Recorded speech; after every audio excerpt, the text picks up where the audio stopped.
serial number,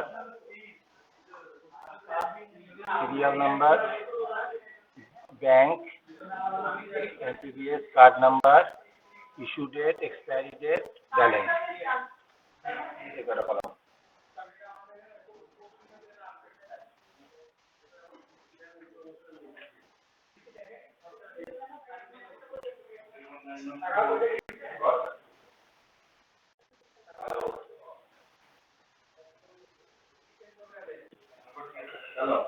এই কটাই আছে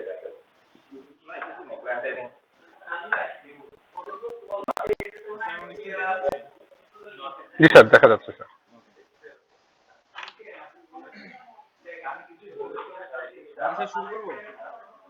জি স্যার, জি স্যার। ওকে স্যার, তো আমরা আজকে মেথডোলজি চ্যাপ্টারটা কভার করব। আমি রেকর্ডটা অন রাখছি স্যার। জি স্যার। তো স্যার আমরা মেথডোলজি চ্যাপ্টারে আমাদের ফার্স্ট আমরা এখানে চ্যাপ্টারে একটু ডিটেইলস বলার চেষ্টা করছি যে আমাদের এই অধ্যায়ে আমাদের এখানে বেসিক্যালি কিভাবে বাংলাদেশের কমার্শিয়াল ব্যাংকের বটম লাইনের উপরে নন পারফর্মিং লোনটা কিভাবে প্রভাব ফেলতেছে তা বিশ্লেষণ করার আমরা একটা কৌশল এখানে ব্যাখ্যা করব আমাদের। এখানে হচ্ছে ইন সিম্পল টার্মসে আমাদের এই স্টাডিতে আমাদের ট্রেডিশনাল কিছু মডেল যেমন হচ্ছে জিএমএম, ফিক্সড ইফেক্টস, এই ধরনের মডেলগুলোর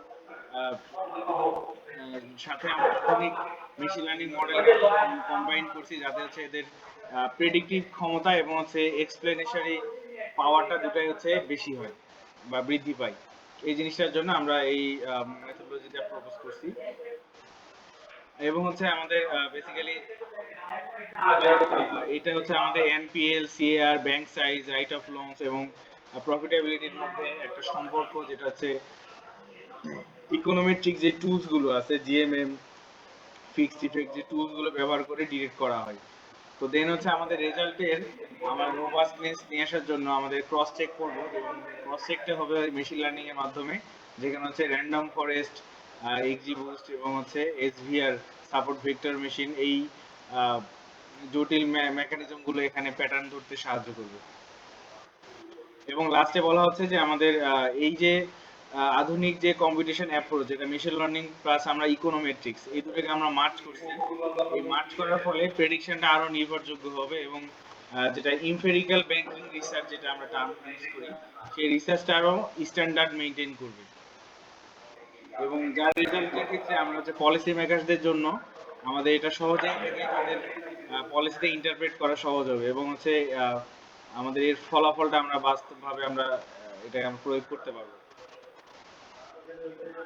তো এরপর আসলে আমাদের রিসার্চ ডিজাইনটা। তো রিসার্চ ডিজাইন পার্টে আমাদের হয় কি যে আমাদের কোয়ান্টিটেটিভ এবং হচ্ছে এক্সপ্লেনেটরি এই দুটো, এবং হচ্ছে লংজিটিউডাল ওভার এটা হচ্ছে আমাদের পদ্ধতি, তিনটা পদ্ধতি ব্যবহার করা হয়েছে। একটা হচ্ছে কোয়ান্টিটেটিভ, এক্সপ্লেনেটরি আর হচ্ছে লংজিটিউডাল। এখানে আমাদের যে প্যানেল ডাটা আছে, প্যানেল ডাটা তো অলরেডি আপনি জানেন, যেটা হচ্ছে আমাদের 20 বছরের যে ডেটা আমাদের ব্যাংকের পারফরম্যান্সকে কম্পেয়ার করছে।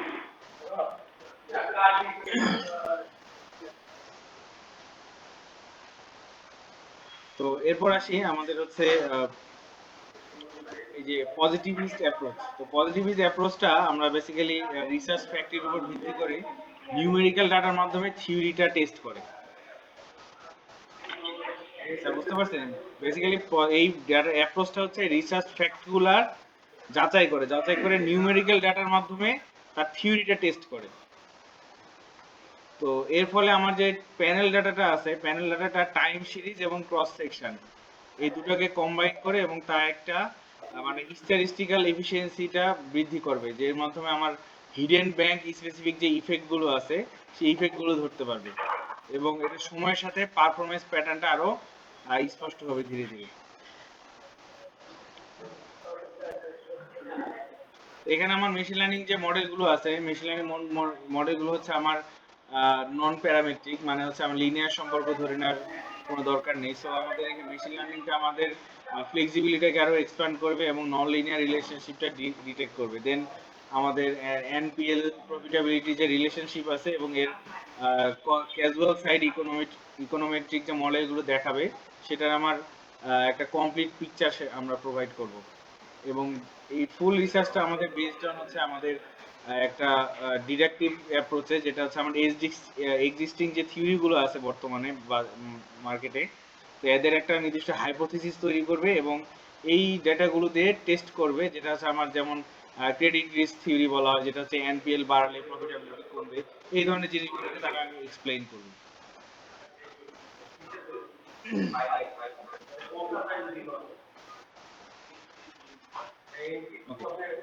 So, এখন আসি আমাদের স্যাম্পলিং এবং ডেটা সোর্স। তো স্যাম্পলিং এবং ডেটা সোর্স, এটা স্যাম্পলিং আমার একটা ডেটা প্রি প্রসেসিং এর একটা পার্ট।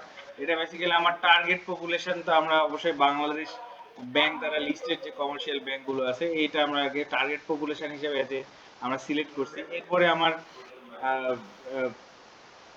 পারপাসিভ যে স্যাম্পলিং আছে, এই পারপাসিভ স্যাম্পলিংটা হচ্ছে আমাদের এই যে 20 বছরের যে ধারাবাহিক একটা অডিটের রিপোর্ট যেটা আমরা পাইছি, সেই রিপোর্টের মাধ্যমে সেই ব্যাংকটা, তো 20টা ব্যাংক আমরা নির্বাচন করছি। তো এর মাধ্যমে আমাদের বিভিন্ন ওনারশিপ, স্টেট, প্রাইভেট, ইসলামিক ব্যাংকগুলো কিন্তু আমাদের আছে। এটা হচ্ছে আমাদের ডেটা সেট সম্বন্ধে একটু বলা, এবং আমাদের ডেটা সোর্স গুলো কিন্তু এখানে বলে দেওয়া আছে। এখানে কোথায় কোথা থেকে আমরা এই রিসার্চে আমরা ডেটা সেট নিচ্ছি ম্যাক্সিমাম ক্ষেত্রে আমাদের যে ডেটা সেটটার জন্য শুধু। এরপরে আসে আমাদের স্যাম্পল যে ব্যাংকগুলো আমরা নির্ধারণ করছি, যেটা হচ্ছে আমাদের দুইটা স্টেট ওন্ড, আর এটা হচ্ছে বাংলাদেশ ব্যাংক, যার মাধ্যমে আমরা ওনারশিপ ওয়াইজ আমরা মানে এটা ভেরিয়েশনটা সিলেক্ট করছি। এরপরে আমাদের আসলে ভেরিয়েবল মেজারমেন্ট। এখানে ভেরিয়েবল মেজারমেন্ট বলতে আমাদের ভেরিয়েবল কিন্তু কয়েকটা আছে, যে ডিপেন্ডেন্ট ভেরিয়েবল যেটা আরওএ, ইন্ডিপেন্ডেন্ট ভেরিয়েবল যেটা হচ্ছে এনপিএল, সিআর, সাইজ, এগুলো হচ্ছে আমাদের ইন্ডিপেন্ডেন্ট ভেরিয়েবল। দেন হচ্ছে আমার কন্ট্রোল ভেরিয়েবল, যেটা আমাদের কি জিডিপি আর ইনফ্লেশন। ভেরিয়েবলটা সিলেক্ট করছি, যার মাধ্যমে আমাদের বেসিক্যালি মডেলকে আমরা ট্রেন আপ করব, এবং প্রত্যেকটা থিওরিটিক্যাল জাস্টিফিকেশনটা আমাদের ইম্পেরিক্যাল লিটারেচার থেকে কিন্তু নেওয়া হয়েছে। আমাদের লিটারেচার রিভিউ যে ইম্পেরিক্যাল লিটারেচার রিভিউ ছিল স্যার, ওই ইম্পেরিক্যাল লিটারেচারের উপর ভিত্তি করে কিন্তু আমরা এখানে জাস্টিফাই করব। এখন আসে আমাদের কনসেপচুয়াল ফ্রেমওয়ার্ক। তো এখানে কনসেপচুয়াল ফ্রেমওয়ার্কে আমরা ক্রেডিট রিস্ক থিওরি বলে থিওরির কথা বলা হয়েছে। তো ক্রেডিট রিস্ক থিওরি কিন্তু বলছে যে আমাদের এনপিএল যদি বাড়ে প্রফিটটা কমে, এবং হচ্ছে আমার এজেন্সি থিওরি যেটা আছে, এজেন্সি থিওরি এখানে ইন্টারনাল এফিসিয়েন্সি এবং রিস্ক ম্যানেজমেন্টটা ব্যাখ্যা করতেছে। তো এই জিনিসটা টোটাল আমাদের দুইটাকে মার্চ করে এনপিএল এবং আমাদের প্রফিটেবিলিটি, যে আমাদের সিএআর সাইজ এবং প্রফিটেবিলিটি, এই প্রত্যেকটার একটা আমরা রিলেশন এখানে ব্যাখ্যা করা হয়েছে। এখন আছে আমাদের ইকোনোমেট্রিক একটা মডেল আমরা পাইছি। তো ইকোনোমেট্রিক মডেল এখানে আমাদের দুটো মডেলকে তারা কি করছে, কম্বাইন করছে। একটা হচ্ছে আমার স্ট্যাটিক প্যানেল মডেল, আর একটা হচ্ছে ডাইনামিক জিএমএম মডেল। তো এটা হচ্ছে আমাদের স্ট্যাটিক প্যানেল মডেলে তারা কিভাবে কাজ করে সেটা একটা ইকুয়েশন সূত্র, এবং এটা হচ্ছে ডাইনামিক প্যানেল মডেলের সূত্র। এবং হচ্ছে বেসিক্যালি স্ট্যাটিক প্যানেল মডেলে হচ্ছে আমার কি, যে হিউম্যানাইজ যে টেস্ট গুলো আছে, এই টেস্টে যে সিদ্ধান্ত নিয়ে এফই এবং আরই কোনটা উপযুক্ত সেটা কিন্তু বের করে।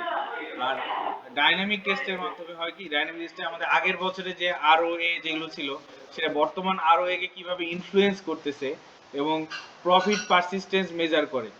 এবং আমাদের যে ল্যাগড ভেরিয়েবল যেগুলো আছে, সেই ল্যাগড ভেরিয়েবল হিসেবে যে কাজ করবে সেটা হচ্ছে এন্ডোজেনিটি রিডিউস করবে।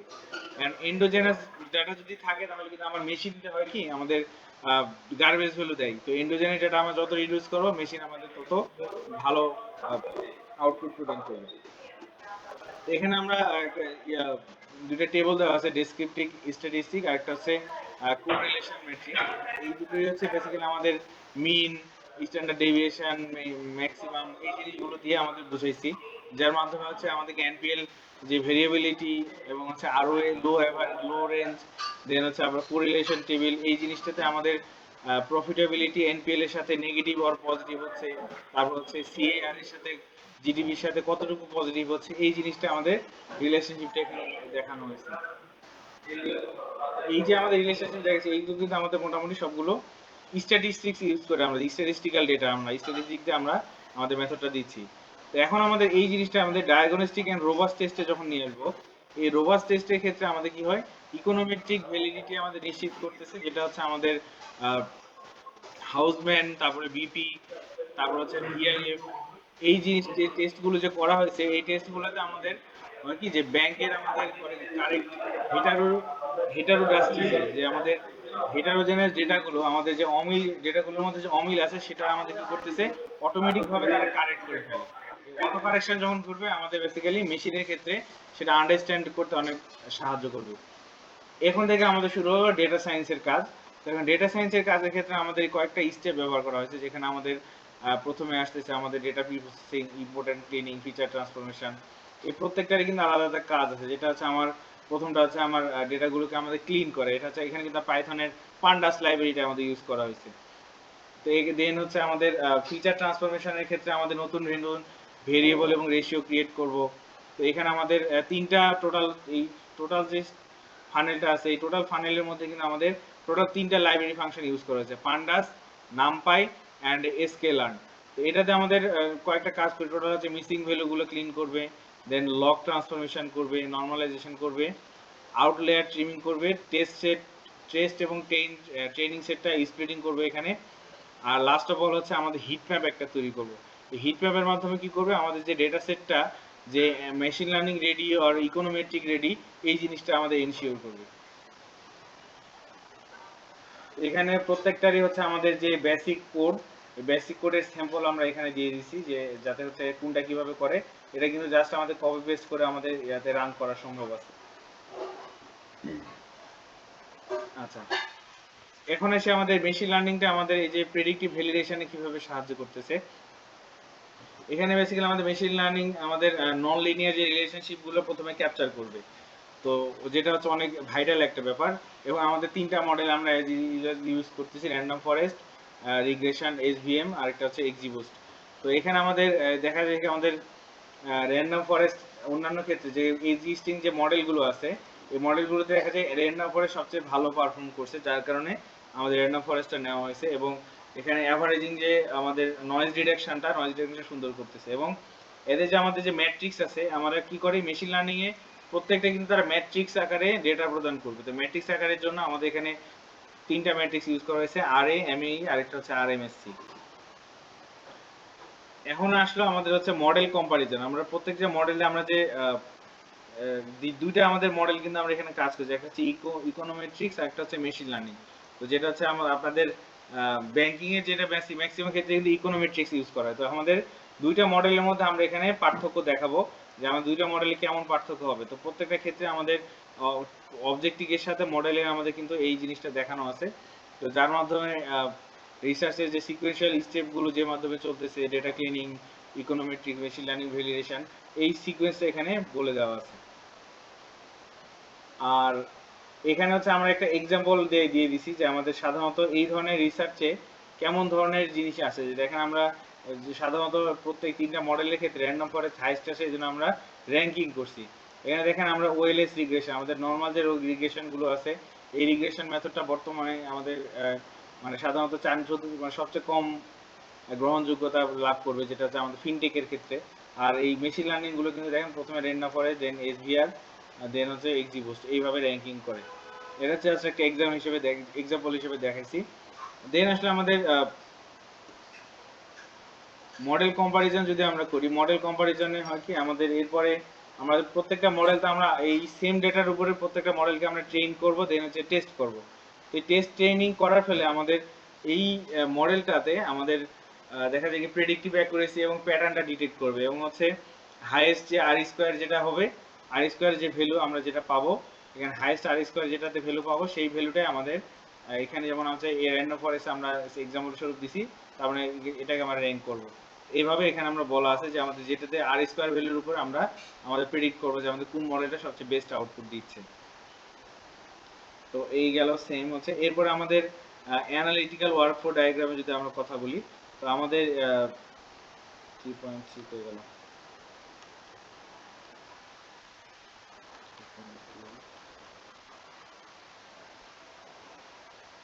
এই যে, তো এই ডায়াগ্রামটার কথা একটু আসি। এই ডায়াগ্রামটা হচ্ছে আমাদের বেসিক্যালি বলতে পারে যে পুরো রিসার্চের আমার সিকোয়েন্সিয়াল স্টেপগুলো কিভাবে মাধ্যমে চলতেছে ওয়ান বাই ওয়ান, সেই সিকোয়েন্সটা এখানে দেওয়া আছে। Data collection, data cleaning, descriptive analysis, এটা হচ্ছে আমাদের কিন্তু ফুল মেথডের সিকোয়েন্সটা, যেটা আমরা বলি যে রিসার্চ সাইকেল যেটা আমরা বলি। তো সেই রিসার্চ সাইকেলটা আমরা এখানে তুলে ধরছি। যেমন টোটাল হচ্ছে 8টা স্টেপে আমরা কাজ করব টোটাল।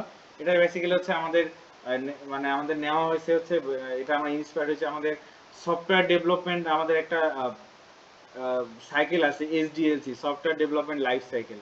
তো সফটওয়্যার ডেভেলপমেন্ট লাইফ আমাদের এখানে একটা মোটামুটি আমরা অটোমেটেড একটা সিস্টেম তৈরির পর্যায়ে যাচ্ছি। তো এই জন্য আমরা ওই সফটওয়্যারের যে সিস্টেমটাতে আছে ওই সিস্টেমের মধ্যে এটাকে আমরা ইনক্লুড করে ফেলছি।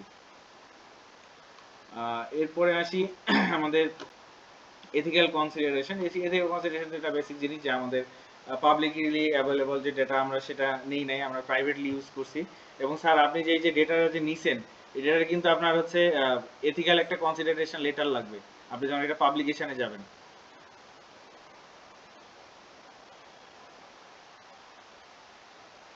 যেমন হচ্ছে আমাদের ডেফোডিল থেকে যেমন হচ্ছে যদি আমরা কোনো রিসার্চের ডেটা কালেক্ট করি, সেই রিসার্চের ডেটাগুলো কিন্তু যখন আমরা নিজেরা কালেক্ট করবো, যে আমি এই নিজের ডেটা কালেক্ট করছি, এটা আমি একটা প্রত্যয়নপত্র আমি দিব। তো আমি যখন ডেফোডিলকে অ্যাপ্লাই করবো তখন ডেফোডিল আমার হয়ে দিয়ে দিবে। তেমনই স্যার আপনি যে ডেটাগুলো নিয়ে এসছেন, ডেটা তো কোথাও কোনো না কোনো সোর্স থেকে নিয়েছেন, এটা তো প্রাইমারি ডেটা, তাই না স্যার? স্যার আপনি মনে মিউট করে আছেন। এটা secondary data sir, secondary data মানে অ্যানুয়াল রিপোর্টের উপর ভিত্তি করে, অ্যানুয়াল রিপোর্টে যে অডিটেড ডাটাটা আছে এই অডিটেড ডাটাটা স্যার মানে বেসিক্যালি এই ডাটা তো কোথাও পাবলিকলি অ্যাভেলেবল নাই। পাবলিকলি অ্যাভেলেবল, অ্যানুয়াল রিপোর্টে আছে যে মানে পাবলিকলি অ্যাভেলেবল, আচ্ছা, তার আমাদের এটা এথিক্যাল সবার জন্য উন্মুক্ত। আচ্ছা স্যার, তাহলে এথিক্যাল কনসিডারেশনে আমাদের আমাদের যখন আমরা ডেটা সেট আমরা যখন এটাকে ইমপ্লিমেন্ট করব, ওই ডেটা সেটে কিন্তু ওই যে রিপোর্টটা যেখান থেকে নিয়ে আসছি ওই লিংকটা কিন্তু ডেটা সেটের মধ্যে তখন ইনক্লুড করতে হবে। আচ্ছা, আর এই তো মোটামুটি আমাদের এখানে আমাদের অ্যাকুরেট রিপোর্টিং এবং সিকিউর ডাটা যে হ্যান্ডলিং আমরা এই জিনিসটা আমরা ইনশিওর করব, এই জিনিসটা আমাদের মোটামুটি। এবং আমরা যদি এটাকে যদি সামারাইজ করতে চাই, টোটাল স্টাডিটাকে সামারাইজ করবো, বেসিক্যালি আমাদের এইটা হচ্ছে আমাদের econometric plus machine learning combined methodology, যেটা হচ্ছে কি এক্সামিন একটা এনএলপির যে ইমপ্যাক্টটাকে এক্সামিন করবে। এটা হচ্ছে কিসের উপর, প্রফিটেবিলিটি এবং হচ্ছে আমাদের একটা সময়ের উপর, যেটা হচ্ছে 20 বছর ধরে আমরা যেটা ডেটা অ্যানালাইসিস করে পাওয়া গেছে। এবং এখানে হচ্ছে যে আমাদের এফই এবং জিএমএম যেটা আমাদের বেসিক ফরম্যাট ছিল আগের, কজাল ইনসাইট দেয়, সেই হচ্ছে আমাদের এর থেকে আমার মেশিন লার্নিং প্রেডিক্টেড যে ইনসাইট যেটা আছে এই জিনিসটা আমরা বের করব। এবং এটা তো আমাদের গেল মেথোডোলজি, এবং এরপরে চ্যাপ্টার থেকে আমরা বেসিক্যালি ইমপেরিক্যাল যে রেজাল্টগুলো আমরা মেশিন লার্নিং থেকে পাবো সেই রেজাল্টগুলোকে আমরা রিপ্রেজেন্ট করা হবে। তো আমাদের মেথডটা এই পর্যন্ত আমাদের ছিল স্যার।